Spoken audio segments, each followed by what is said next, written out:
What's going on, Paisanos? V here, coming at you with another video today. Sunday market watch, and it's right before we start seeing some crazy movements in the market. Mondays, Sunday nights even, people start going in and going crazy on certain cards and really moving towards what they're gonna get ready for. Whether it's nationals, post-nationals with World Celebration coming up, or regionals, which comes up almost right after that. Of course, we have like YTS happening, and I believe it's Portland, Oregon, and then we have another one in like Texas. So there's a lot of Yu-Gi-Oh happening and not much downtime. Usually, we used to have like a down season, and it's just not happening. Guys, before we get into the rest of the video, please make sure to hit the subscribe button, hit the like button, and definitely make sure to comment down below. If you have any comment questions for my next video, type in #QVV and I'll answer it at my next market watch. So right off the gate, guys, I'm still going to go back to Max Seed. The price point of this card is still $150 for the Ultimate Rare, and it's still a card that can't come off the ban list. Now, I don't want to be there looking at the OCG guide, but looking at the OCG, they have a lot of great cards. A lot of great cards that we just don't have. Vanny's Emptiness, Harvey's Featherduster, and definitely Max Seed, which is at 3. A card in which, if we're going to be honest, it puts Ultra Guys back up there because it allows Ultra Guys to contend with the meta. Even though there's a lot of other decks out in the meta in the OCG, Ultra Guys with Max C slows the meta down to their pace and kind of makes the deck more viable. But looking at Ultimate Rare Max C, it's $150, guys. Market price has it at $145. Definitely a really good card. There's secret versions, there's the ultra rare versions. They're all relatively low in the market right now. And even if you don't have any of these versions at the moment and you're looking to pick one up, the ultra version of Max C, that's roughly around $13. You can see it over here for about $11 for ultra rare Max Cs. And I mean, if you want to get the super rares, they're about $5. Up next, guys, Anti-Magic Arrow. Another card that's going to be great. Just in general, I think this is a good investment card. Only one printing came out in Duelist Pack Battle City.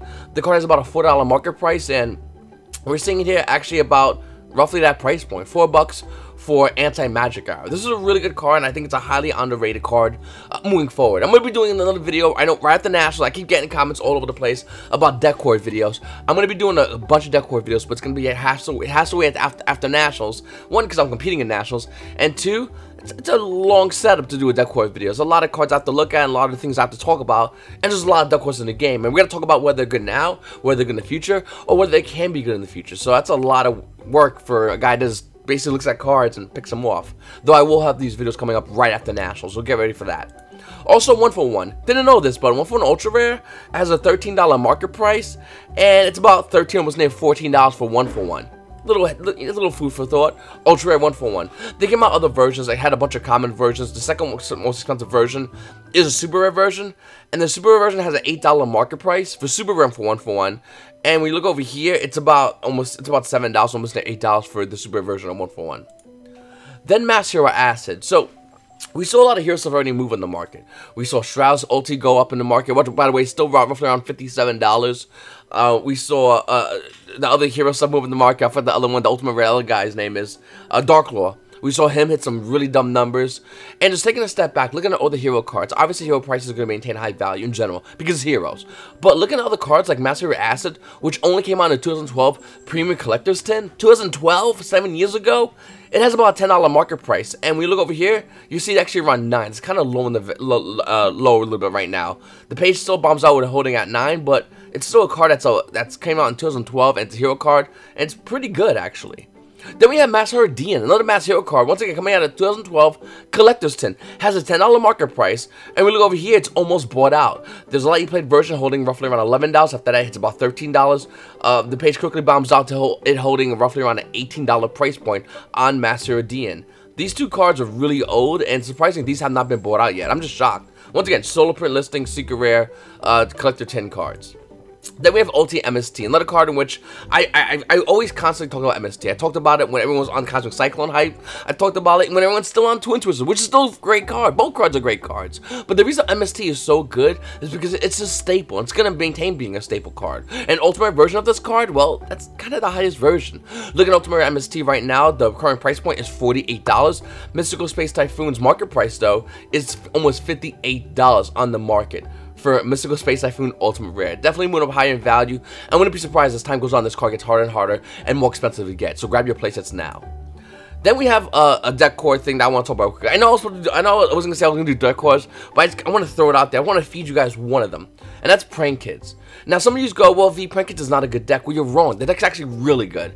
It can handle a lot of meta decks, and if we're in a meta in which the ban list gets powered down, all these decks that are currently tier 1 get powered down, Prank Kids becomes a meta deck again. It's currently kind of not a meta deck, about 1.5, realistically a tier 2 meta deck.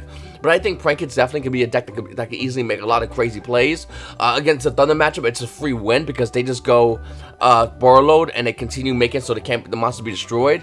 Against Striker matchups, they just dance around Striker cards at target. Prank Kids is a phenomenal deck that a lot of people are just sleeping on right now, and I do really think that's a great deck. You got Prank Kids Place being the most expensive card in the whole set of Hidden Summoners. It's $5. Buy 3 of them. Then you got other Prank Kids cards, and the second most expensive one is Duel, which is like $1, $2. The rest of the deck is, for the most part, relatively inexpensive. If you're looking, I might do a Prank Kids deck profile coming up on this channel later on. Just showing my Prank Kids deck because I really do think it's a phenomenal deck, and I don't, like I said, I don't fully build a deck if I don't think it's gonna be good. And unless I collect it. But for Prank Kids, I'm not in the mood to collect Prank Kids. I literally have the whole deck, almost fully German, because I'm a rarity whore. But I love Prank Kids. I really do think they're highly underrated. And I think if you play them at your locals, you'd be highly surprised what you could do with this deck. Pure Prank Kids, by the way. Main deck Denko Sekas, by the way, in 3s. And if you have extra Phantasmes, throw 2 of them in there, and you got a really mean deck that can play against a meta straight up. And I really do think a lot of Yu-Gi-Oh players are underestimating Prank Kids. The only deck that I think it has a problem against right now in the meta-wise is probably Altergeist and Mystic Mime. But other than that, the deck's a phenomenal deck. So definitely check this deck out, post Banlist, and like I said, I might talk about it, I might do my deck video in the future. I might do a deck profile as well, but this is a deck you definitely need to keep your eyes on. Then we have Vanity's Emptiness. I mentioned this before about Max C being at 3. Well, Vanity's Emptiness is another card that's, for the most part, banned right now. But what if it came back? Well, would you play it? How many would you play? I mean, as long as it came back to 1, would you play one of it? Would you really play it, though? Because I think Vanity's Emptiness is such a huge sleeper card. A lot of Yu-Gi-Oh players are just thinking, we're never going to get this card. It's too broken. And they are right. This card is too broken. So is Max C's, Harvey Featherluster, but that's not stopping us from having those conversations. So why not have the conversation about Vanity's Emptiness, a card in which came out secret rare in Legendary Collection 5Ds, has a $10 market price, and looking at it right now, it's actually going down. It's $8,000 a market price for the secret rare Vanity's Emptiness. No one's looking at it, and it's going down, and it's going to continue to be lowered. You got this common version, which is roughly about 85 cents, so it's a cheap investment for a card that will also go up in value. So if you want to spend a little bit of money to get a card that has future potential, you got the common version of Vanity's Emptiness, and then you got the super rare, which came out Secret Forces, which is under $1 as well. Vanity's Emptiness is a card that I just don't understand why Yu-Gi-Oh players aren't really excited about. This is a really good card. The Oshi, once again being that guy, can play this card, and I think that we should be able to have this card as well. And if we do get this card off the ban list, what will happen? And once again, when you look at these ban lists and you look at the cards going up in the market, you gotta take everything at all ends. If you just go, that card's too good, and you ignore it, you're ignoring money, potential money that you can make, by not putting your bias into a card. Once again, Max C, Harvey Featherluster, Vanity's Emptiness, these are 3 cards that if they came to 1, would definitely increase the price point of almost all versions. Looking at other cards like, I'll show a Construct Ultimate Rare that I've talked about in the past. That goes to 3 in the TCG. It's going to go up in generically. You sell into that.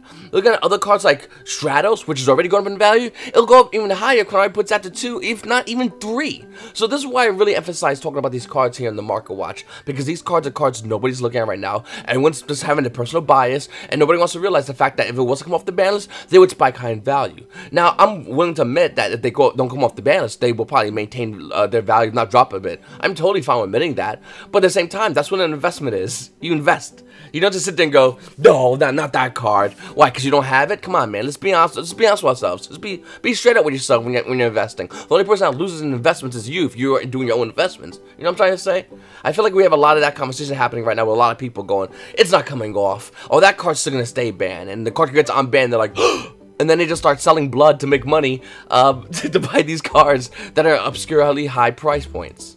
Moving forward, guys, Speed Duels Tournament Pack 1. So, I'm really excited about Speed Duels. I'm actually going to start doing a video series. If you see some of the cards, some of the sellers, it's yellow because I have cards set for a series of Speed Duels I'm going to be doing. Talking about Speed Duel meta decks. And one of them is going to be my, and I have it in my little Rumble and I have deck box, is going to be Blue Eyes. Probably the first deck I'm going to talk about. I'm more a big fan of Relinquish. I don't have all the cards yet, but once I have all the cards, I'll do that video as well. And of course, Gray Keepers, and I'm gonna talk about other speed duel decks. We're talking about Burn. I want to cover everything for speed duels on this channel. So if you're into speed duels, seriously, subscribe. If your buddy's into speed duels, tell them to subscribe, because I'm gonna be talking about speed duels, and I'm gonna add it onto the market watches. So we'll have multiple videos throughout the day. I'm just a big fan of the meta. I'm finally glad we're getting a second meta in Yu-Gi-Oh. Even though, and it's a much faster meta in Yu-Gi-Oh. So if you ever went to a speed duel event, you realize that event is infinitely faster. I believe the rounds are like 25 minutes as well. It's just so much easier, so much fun to play, and I really do emphasize.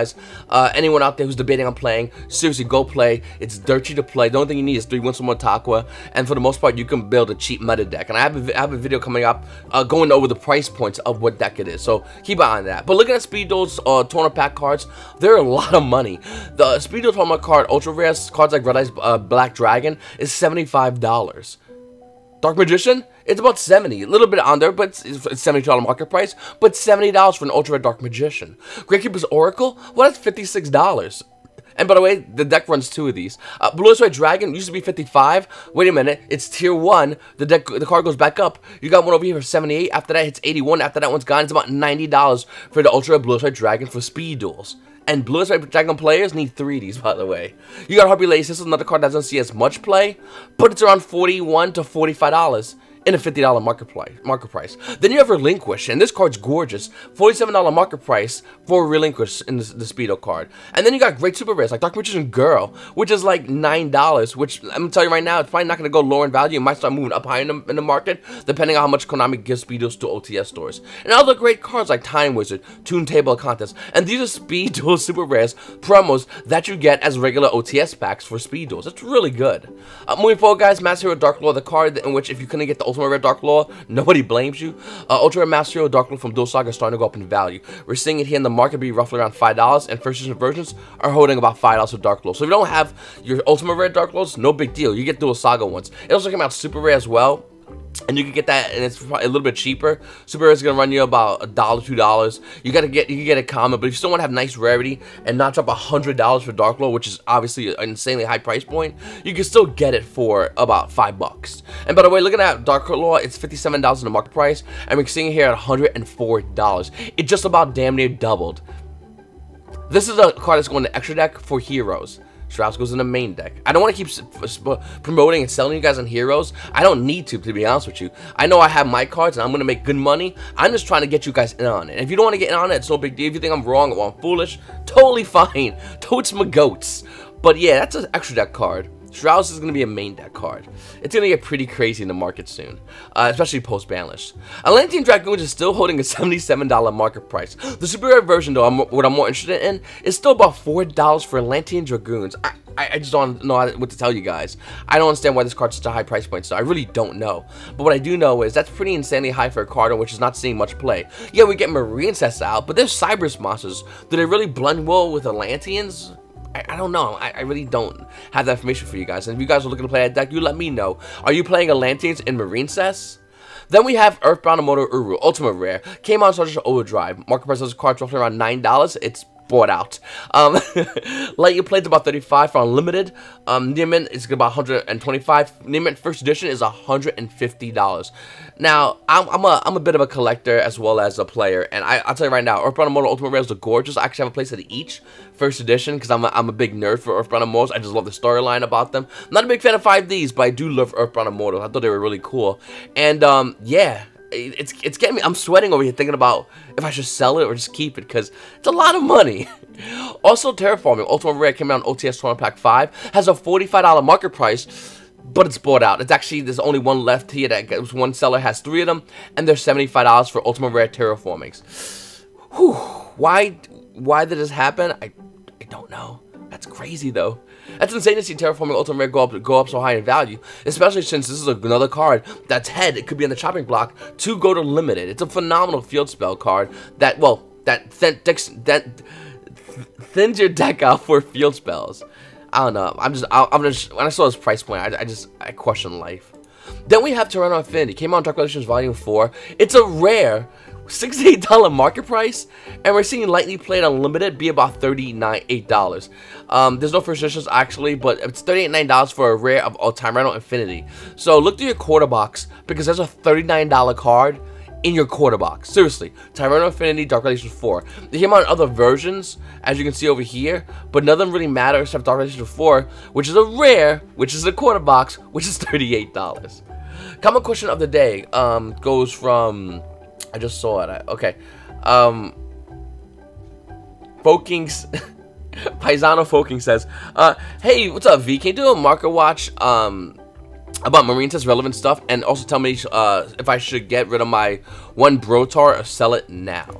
So I would definitely say sell Brotar, and the reason why, you should have been at this because the unlimited version is coming out, so Brotar's going to go lower in price point. It actually was hitting about 13s. Market price has Brotar about 12s, but we're already seeing it hit about 12s and going under that price point. The One Piece Rise card hits about $8. It's a great card, but even Thunder Dragon players know, especially at the Nationals, that they're not going to want to hold a $10 card, let's say. It's going to be a card that you're going to want to get rid of, and I would highly recommend you get rid of it right now. As far as marine test relevant stuff, I'll have some more videos coming out in the future about that stuff. I'll talk about more marine test stuff and what can I do. I'll try to get deck profile for you guys day one as always, and I have a lot of things going on the channel and YouTube, and I really enjoy doing these videos, and I have a lot more things I want to add to this channel. Anyway guys, I really appreciate you guys watching my videos. Thank you so much for subscribing, and thank you for hitting that like button. Like I said, if you have any questions, comment down below, #Q4V, and you paisanos, have a great day.